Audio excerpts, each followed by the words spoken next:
உலகமெங்கும் உள்ள வேந்தர் தொலைக்காட்சி நேயர்களுக்கு காலை வணக்கம். அன்பான நேயர்களே, நாம் மூலிகை மருத்துவம் என்கிற நிகழ்ச்சியின் மூலம் ஒவ்வொரு நாளும் பல அரிய நோய்களுக்கு எளிமையான முறையில் மருத்துவ குறிப்புகளை பார்த்து வருகின்றோம். மேலும் நாம் பார்த்து வருகின்ற ஒவ்வொரு வகையான மருத்துவ குறிப்புகளும் நேயர்களால் பயன்படுத்தப்பட்டு வெற்றி கண்டவை. அந்த வகையில் ஒரு எளிய மருத்துவ குறிப்பிற்கு செல்லலாம்.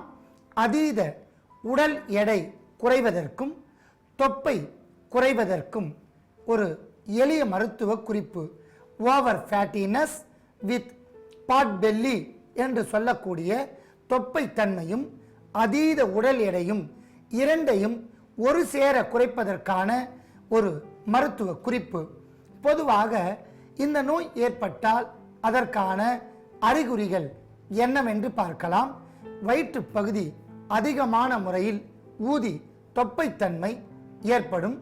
நடக்கும்போது மேல் மூச்சு கீழ் மூச்சு வாங்கும். இதனால் அவர்களுக்கு தூக்கமின்மை என்கிற நோய் ஏற்படும். மலச்சிக்கல் ஏற்படும். கை கால்களில் அளவிற்கு அதிகமான வலி தோன்றும்.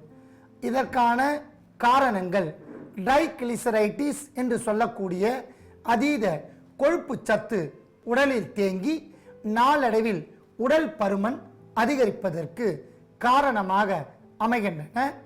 மைதா, தொடர்ந்து மாமிசம் போன்ற உணவுகளை சாப்பிடும்போது நாளடைவில் அஜீரணத்தன்மை ஏற்பட்டு ஜீரண உறுப்புகள் குறைந்து வேலை செய்து உடல் எடை அதிகரிக்கின்றன.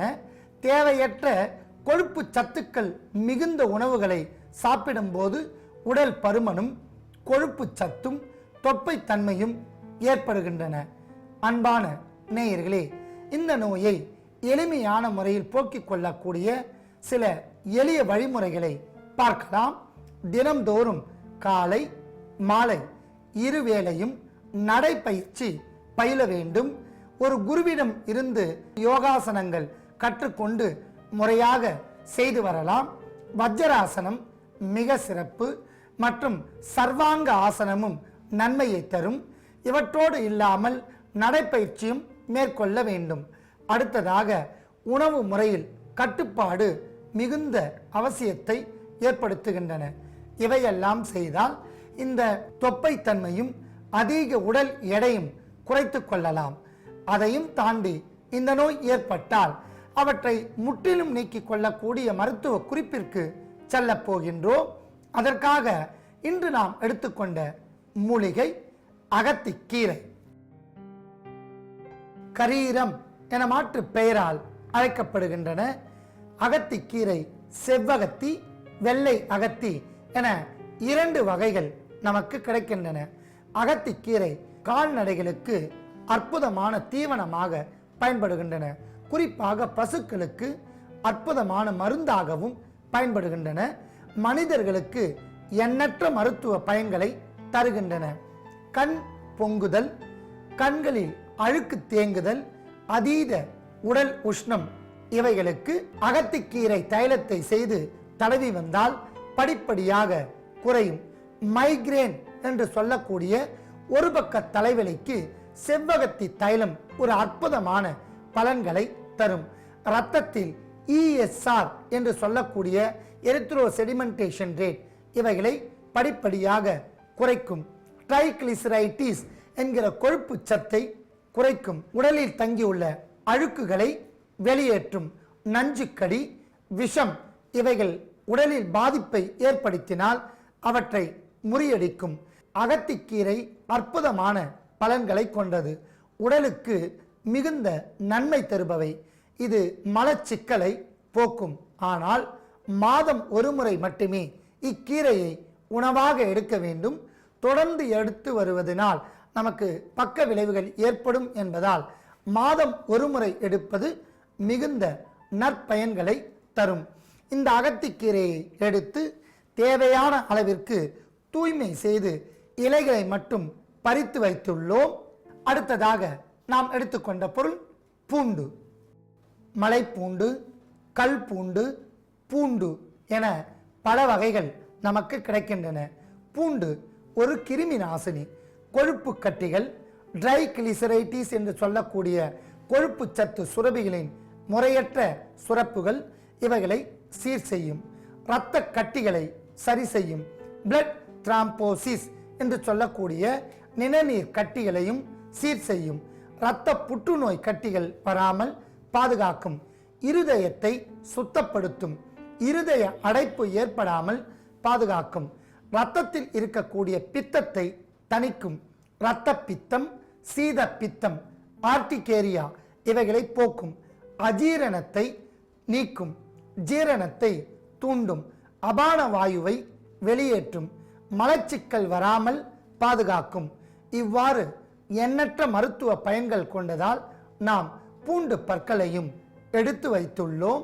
அடுத்ததாக நாம் எடுத்துக்கொண்ட பொருள் மஞ்சள் தூள். மஞ்சளில் பல வகைகள் நமக்கு கிடைக்கின்றன. மஞ்சள், கொம்பு மஞ்சள், விரலி மஞ்சள், கருப்பு மஞ்சள், நாக மஞ்சள், மரமஞ்சள், குரங்கு மஞ்சள் என எண்ணிலடங்காத வகைகள் நமக்கு கிடைக்கின்றன. ஒவ்வொரு வகையான மஞ்சளும் அளப்பரிய ஆற்றலை கொண்டது. குறிப்பாக கருப்பு மஞ்சள் அது சீனா மற்றும் பங்களாதேஷ், வியட்நாம் போன்ற பகுதிகளில் கிடைக்கின்றன. மேலும் கருப்பு மஞ்சள் உயர்தரமான நாட்டு மருந்து கடைகளில் கிடைக்கும். தனவசியத்தை ஏற்படுத்தக்கூடிய ஒரு அற்புதமான மூலிகை. அது ஒரு தனிப்பகுதி என்பதால் பிரிதொரு நிகழ்ச்சியில் அந்த மூலிகையை பற்றி பார்க்கலாம். மஞ்சள் உடல் முழுவதும் இருக்கக்கூடிய கிருமிகளை போக்கும். மாரடைப்பு வராமல் பாதுகாக்கும். கொழுப்பு கட்டிகளை கரைக்கும். தினவு, அரிப்பு இவைகளை போக்கும். அதீத உடல் எடை, தொப்பை இவைகளை கரைக்கும் என்பதால் மஞ்சளையும் எடுத்து வைத்துள்ளோம். அடுத்ததாக நாம் எடுத்துக்கொண்ட பொருள் மிளகு. இரத்தத்தில் அளவிற்கு அதிகமான கொழுப்பு பகுதிகள் தசையாக படிந்துவிட்டால் இரத்த ஓட்டம் தடைபட்டு இருதய பாதிப்பை ஏற்படுத்தும்.